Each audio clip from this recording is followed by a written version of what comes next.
एक बार बड़ी प्रसिद्ध लीला हमारे स्वामी जी के परिकर के सुनामे कि एक बार प्रिया जी ठाकुर जी दोनों गए स्वामी जी के पास। स्वामी जी नित्य मानसी में विराजमान रहे हैं, यमुना जी के तट पर नेत्र बंद करके और मानसी में चले जाएं और वह मानसी में प्रिया प्रियतम को दर्शन करें। एक दिन मानसी में प्रिया प्रियतम दोनों आए और स्वामी जी से बोले, स्वामी जी बोले हाँ आज आपको एक निर्णय करना पड़ेगा। बोले कहा, हम दोनों में नृत्य बढ़िया कौन करे आप बताओ। प्रिया जी बढ़िया नृत्य करें कि मैं बढ़िया नृत्य करूं। स्वामी जी बोले ये तो आपने असमंजस में डाल दियो मुंह को, जाको नाम लूंगो सोई दूसरो बुरो मान जाएगो। वैसे तो दोनों एक ही हैं। बिहारी को मतलब ये आप जो कुंज बिहारी कहते हैं या को मतलब केवल ठाकुर जी नहीं, कुंज बिहारी मतलब कुंज में जो विहार कर रहे हैं। और विहार अकेला नहीं करता है, दोनों करते हैं, युगल करते हैं। बिहारी को मतलब युगल है, बिहारी को मतलब ठाकुर जी नहीं है। कुंज बिहारी मतलब युगल बिहारी, दोनों जो कुंज में विहार करें वो। प्रिया प्रीतम दोनों आए, स्वामी जी से बोले आज आपको निर्णय करना है। स्वामी जी बोले काय बात को निर्णय? हम दोनों में बढ़िया नृत्य कौन करे? स्वामी जी बोले ऐसा तो मत करो, ये तो पक्ष बड़ो विलग है जाएगा। बोले नहीं नहीं आज आपको करना ही पड़ेगा। श्री जी बोली हाँ आज हम भी यही पक्ष में है कि आप निर्णय करो दोनों में बढ़िया नृत्य कौन करे। स्वामी जी बैठे हैं और सामने श्री वृंदावन विपिन में यमुना जी के तट पर प्रिया प्रियतम दोनों खड़े हैं। ठाकुर जी अपने गाजे बाजे वाले ने लेके आए, संगीत वाले ने, श्री जी के अपने आए परिकर के सब। बोले पहले कौन करेगा? पहले श्री जी बोली पहले हम करेंगे और हम जो करेंगे वाक्य बाद वही ताल वही धुन पर ठाकुर जी करेंगे और फिर आपको निर्णय लेना दोनों में तो कौन से ने बढ़िया किया। ठीक है। मृदंग बजने प्रारंभ भई, वीणा मजनी प्रारंभ भई और श्री जी ने सुंदर नृत्य करनो प्रारंभ कियो। ऐसे सुंदर सुंदर भाव भंगिमा हाथन की ऐसे सुंदर सुंदर कला करन लगी। ठाकुर जी देख रहे हैं दूर खड़े है कि अपने संगीत वाले कह रहे देख ले ये ताल बजानी या तो बढ़िया बजानी है, मैं करूंगा फिर स्वामी जी निर्णय देंगे।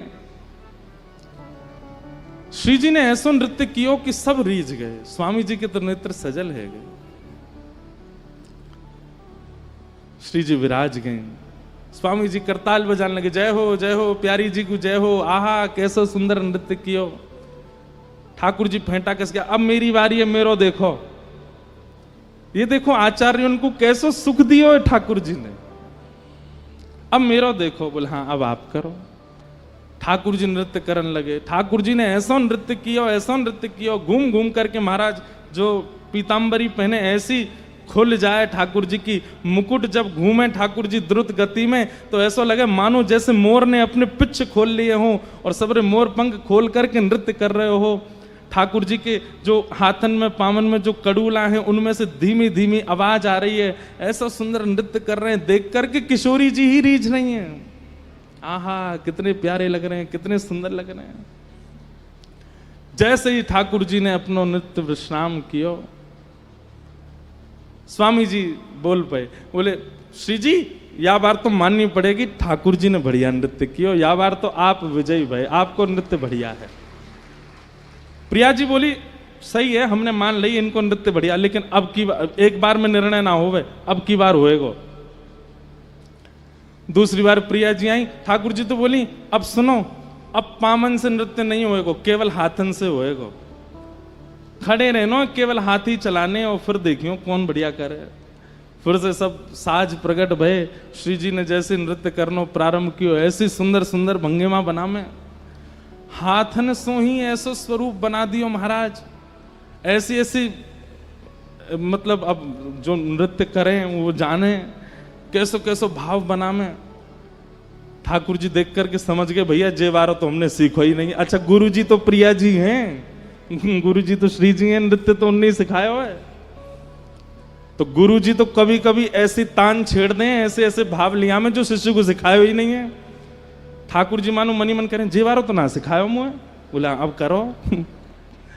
अब की बार ठाकुर जी आए तो फिर स्वामी जी बोल गए, जय जय, या बार तो श्री जी विजयी भैया, या बार तो श्री जी जीत गई हैं, या बार तो श्री जी की विजय भैया। ठाकुर जी बोले, दो पक्ष में तो फिर पडला बराबर है गयो, तीसरी बारी में पता चलेगी श्रेष्ठ कौन है।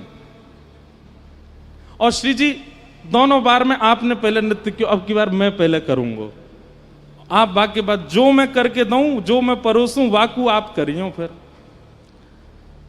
श्री जी बोली, हाँ अब क्या करो। ठाकुर जी बोले, ना हाथ चलेंगे ना पैर चलेंगे, केवल भौं अटकेंगी अब तो अब तो केवल सहन चलेंगे, अब तो केवल मुख की आकृति से नृत्य होवे, ऐसा नृत्य होवे। अरे भैया, कोई मुख से केवल हंसे ही नहीं, बोले ही नहीं, एक ही रस रहे, कितने हाथ चलावे पैर चलावे, वो हम बढ़िया लगेगा।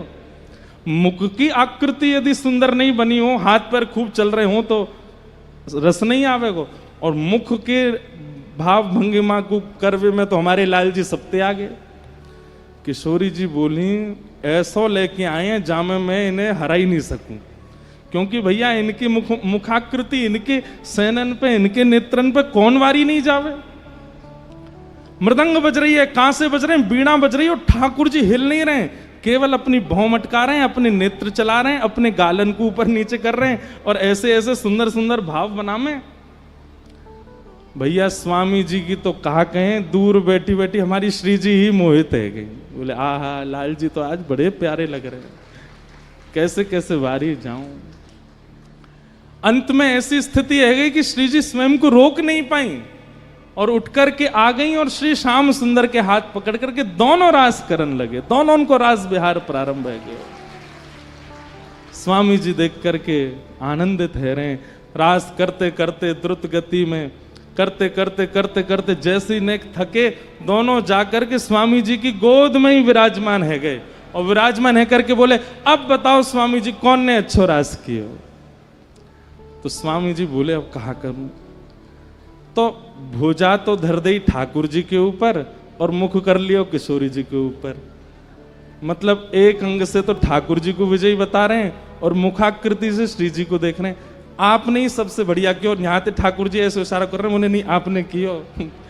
तब दोनों मिलकर के बोले, स्वामी जी आप तो बड़े रसिक हो। तब श्री नाभा जी कह रहे हैं, रसिक छाप हरिदास की। ऐसे स्वामी जी महाराज रसिक हैं।